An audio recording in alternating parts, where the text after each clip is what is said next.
వయ్యారి సారీస్ మే 8వ తారీఖున ఓపెనింగ్ జరగబోతుంది. ఎవరైతే షాపింగ్ చేస్తారో 3000 అండ్ అబౌవ్ ఫస్ట్ 200 కస్టమర్స్ కి సారీ రూపాయికే ఇచ్చేస్తున్నారు. ఇప్పుడే మనం చూస్తూ ఉన్నాం ఏదైతే వెలుగొండకు సంబంధించినటువంటి టన్నెల్ 2లో మనందరం కూడా ఉన్నాం.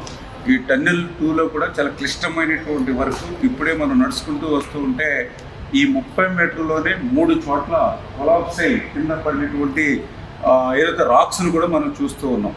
అంటే ఇటువంటి ప్రమాదకరమైనటువంటి క్లిష్టమైనటువంటి పనులు నిత్యం ఈ టన్నెల్లో ఉన్నటువంటి స్థితి. మొన్ననే మన తెలంగాణలో కూడా ఇట్లానే టన్నెల్ కొలాప్స్ అయ్యి ఏ రకంగా అయితే అక్కడ విషాదం చూసాం, మనందరం కూడా చూసాం. అటువంటి క్లిష్టమైనటువంటి పనులు కూడా జగన్మోహన్ రెడ్డి గాలి వదిలేస్తే మళ్ళీ మన కూటమి ప్రభుత్వం అధికారంలోకి వచ్చిన తర్వాత ఈ 22 నెలల్లో మరి హెడ్ వర్క్స్ కానీ టన్నెల్ 2కి లైనింగ్ అండ్ బెంచింగ్ పనులు కానీ ఫీడర్ కెనాల్ అయితే మొన్ననే 460 కోట్లు పెట్టి ఆ లైనింగ్ అండ్ సిసి వాల్ నిర్మాణం కానీ ఇవన్నీ పనులు పూర్తి చేసుకుంటూ వస్తుంది.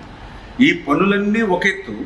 ఈ టన్నెల్ 2లో ఇప్పుడు మనం చూసేటువంటి చిక్కుబడిపోయినటువంటి టన్నెల్ బోరింగ్ మెషిన్ ఒక ఎత్తు.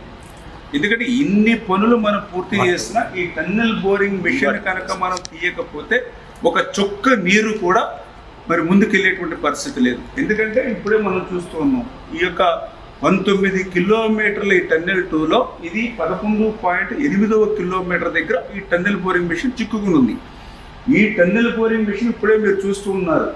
ఏదైతే మరి 175 మీటర్ల పొడవు ఉంది, ఏదో ఒక 10 మీటర్ల 5 మీటర్లు కాదు, 175 మీటర్ల లెంగ్త్ పొడవు ఉంది ఆ చివరి వరకు. ఈ 175 మీటర్ల పొడవు ఉన్నటువంటి ఈ టీబీఎం వ్యాసం మీరు చూస్తే ఇది మొత్తం 9.8 మీటర్ వ్యాసం. అంటే ఏదైతే మొత్తం సొరంగం ఏదైతే టన్నెల్ ఉందో మొత్తం ఎక్కడ కూడా ఒక 1 ఇంచ్ కూడా ఖాళీ లేకుండా అది క్లోజ్ చేస్తుంది.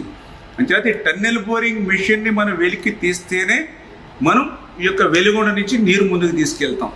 కానీ జగన్మోహన్ రెడ్డి 5 సంవత్సరాల పాలనలో ఈ టన్నెల్ బోరింగ్ మెషిన్ ఇట్లా చిక్కుబడిపోయి ఉంటే దీన్ని వెలికి తీయడానికి వీలు లేకుండా హైకోర్టు స్టే ఆర్డర్ దీని మీద ఇచ్చి ఉంటే కనీసం చిన్న ప్రయత్నం కూడా చేయకుండా మరి ఆ రోజు వెలుగొండ పూర్తయిపోయిందని ఇన్ని క్లిష్టమైనటువంటి పనుల్ని దగ్గర 3,000 కోట్ల రూపాయల విలువైన పనులు ఇంకా మిగిలి ఉండగానే ఆయన మరి జాతికి అంకితం అని చెప్పి ఈ యొక్క జిల్లాను కానీ ఇక్కడ రైతులు కానీ ఎంత మోసం ఎంత దగా చేశాడో ఇవాళ ఈ టన్నెల్ బోరింగ్ మిషన్ ఇక్కడ చిక్కుకున్నటువంటి విషయాన్ని చూస్తేనే మనందరికీ కూడా స్పష్టంగా అర్థమవుతున్నటువంటి పరిస్థితి. కానీ ఈరోజు ఈ కూటమి ప్రభుత్వం వచ్చిన తర్వాత ఈ 22 నెలల్లో ఈ యొక్క 1,000 కోట్ల రూపాయల పనులు ముందుకు తీసుకెళ్లడమే కాదు, 5 సంవత్సరాల్లో పరిష్కారం కానిటువంటి ఈ టన్నెల్ బోరింగ్ మిషన్ను ఏదైతే హైకోర్టులో స్టే ఉందో చంద్రబాబు నాయుడు గారు సైతం ఆయన అడ్వకేట్ జనరల్ గారితో మాట్లాడి అడ్వకేట్ జనరల్ గారు కూడా స్వయంగా అటెండ్ అయ్యి మరి నిన్ననే ఈ టన్నెల్ బోరింగ్ మిషన్ మీద ఉన్నటువంటి స్టే ఆర్డర్ని వేకౌట్ చేయడం జరిగింది.